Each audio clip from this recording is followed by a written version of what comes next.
Hoje a gente vai falar de um dilema que muito investidor está vivendo, né? O Ibovespa deu aquela corrigida recente, saiu lá dos 141 mil pontos, foi para perto dos 132 mil. Exato, uma correçãozinha. Pois é. E ao mesmo tempo, a gente olha para o Tesouro Direto. As taxas caíram um pouco sim, mas continuam bem altas, né? Bem atraentes. Verdade. Aí fica a dúvida, onde eu coloco o dinheiro novo? Concentro na bolsa agora, que parece mais barata, ou aproveito para diversificar mais um pouco com esses títulos públicos? É a pergunta do momento, né? Exato. Então, nossa conversa hoje vai ser para tentar analisar esses sinais, tanto da bolsa quanto da renda fixa, para ajudar a formar uma visão sobre essa alocação.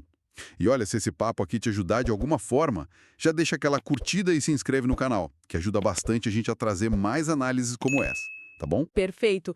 E o cenário é bem interessante mesmo, porque essa correção do Ibovespa, como você disse, ela veio depois de uma alta forte, né? A gente ainda está com mais de 10% de ganho no ano. Então, pode ser só um movimento normal, uma realização. Entendi. Uma pausa para respirar, talvez. Exato. E do outro lado tem o Tesouro Direto. As taxas, é verdade, recuaram um pouquinho dos picos que a gente viu, mas, puxa vida, continuam em níveis historicamente bem elevados. Tipo, dá um exemplo pra gente. Olha, o Tesouro pré-fixado para 2028, ele chegou a bater 15% ao ano, né? Agora tá ali por volta de 13,5% mais ou menos. Ainda é bastante coisa. Muita coisa. E os títulos de IPCA Plus, os que protegem da inflação, o Tesouro IPCA Plus 2029 está pagando a inflação mais 7,86%. E tem o Educa Mais 2026 pagando IPCA mais 8,17%. Nossa. Vai meio que ajustando essa taxa real para compensar a expectativa de uma inflação mais baixa lá na frente, entende? É um jogo de expectativas. Aham, faz sentido. E tem aquela diferença, né? Título com cupom semestral e sem cupom.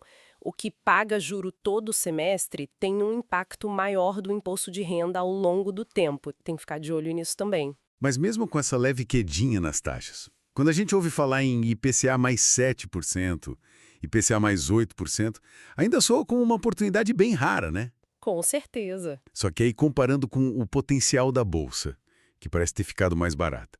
Como é que a gente pesa isso? Será que esses títulos ainda são tão atrativos assim, principalmente se a inflação continuar caindo? Ótima pergunta, porque aí a gente entra na análise do mercado de ações. Tem vários indicadores que a gente já vem observando desde 2022 que meio que acendem um alerta, sabe? No bom sentido.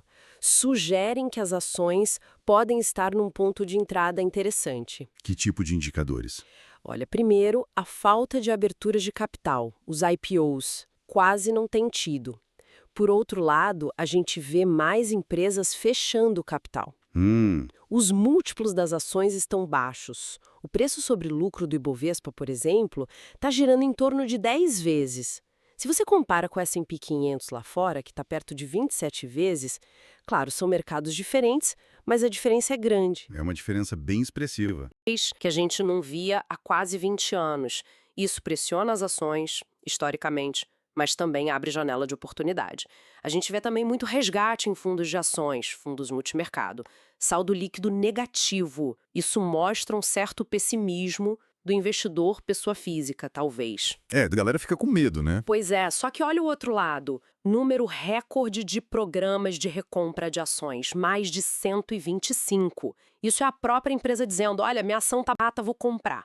Um sinal forte das empresas. E para completar, muitas empresas focadas em reduzir dívida. A gente viu exemplos como Klabin, Itaúsa. Nossa, é verdade. O caso da Itaúsa que resgatou aquelas debêntures antes do prazo, né? Aquelas com custo de CDI mais 2%. Isso mostra bem essa busca por fortalecer o balanço, né? Uma gestão mais conservadora.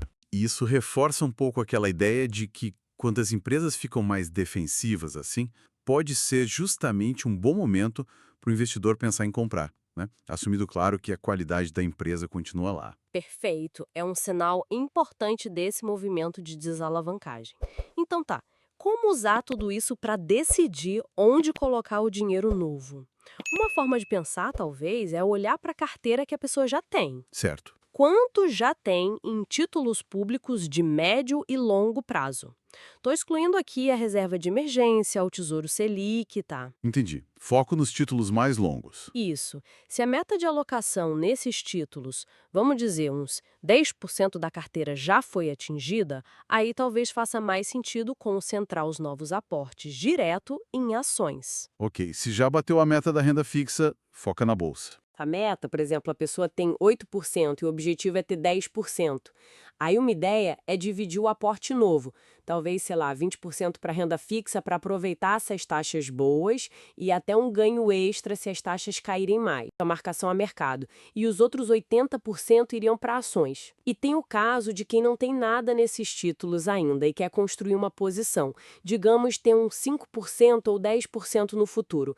Aí talvez dividir o aporte meio a meio. 50% ações, 50% títulos, até atingir aquele percentual desejado. Pode ser uma estratégia equilibrada para começar. Faz sentido. E nesse cenário todo, quando a gente fala de investir em ações, parece muito importante focar na qualidade, né? Naquelas empresas consideradas as melhores da bolsa, digamos assim. Fundamental. Foco fica mais em comprar bem, aproveitar o momento de entrada. Acho que mencionar até o exemplo da Caixa Seguridade negociando abaixo de R$ 14. Só como um exemplo, claro, sem entrar na análise profunda da empresa aqui. Sem dúvida. Foco na qualidade é sempre a chave, mas em momentos de mais incerteza, como agora, talvez seja ainda mais importante. No fim das contas, o que a gente tem é um cenário que, olha só que interessante, apresenta atratividade nas duas pontas. É o melhor dos dois mundos, então. Quase isso. A gente tem um conjunto de sinais, esse checklist que a gente comentou, né, que sugere que a bolsa pode estar barata, sim, e ao mesmo tempo a gente tem taxas na renda fixa que são historicamente muito, muito boas. Então a decisão final vai depender muito da situação de cada um, da carteira atual e dos objetivos de longo prazo. Entendi. Recapitulando então rapidamente. A escolha entre focar mais em ações agora ou diversificar com o Tesouro Direto depende bastante de como já está a sua alocação em renda fixa de prazo mais longo. Exato. E existem sinais que apontam para a bolsa estar com preços interessantes, mas, por outro lado, as taxas da renda fixa, mesmo caindo um pouquinho, ainda são oportunidades bem raras de encontrar. Perfeito. E priorizar empresas de alta qualidade parece ser uma boa estratégia para simplificar o investimento em ações nesse momento. Com certeza. E como uma reflexão final, né?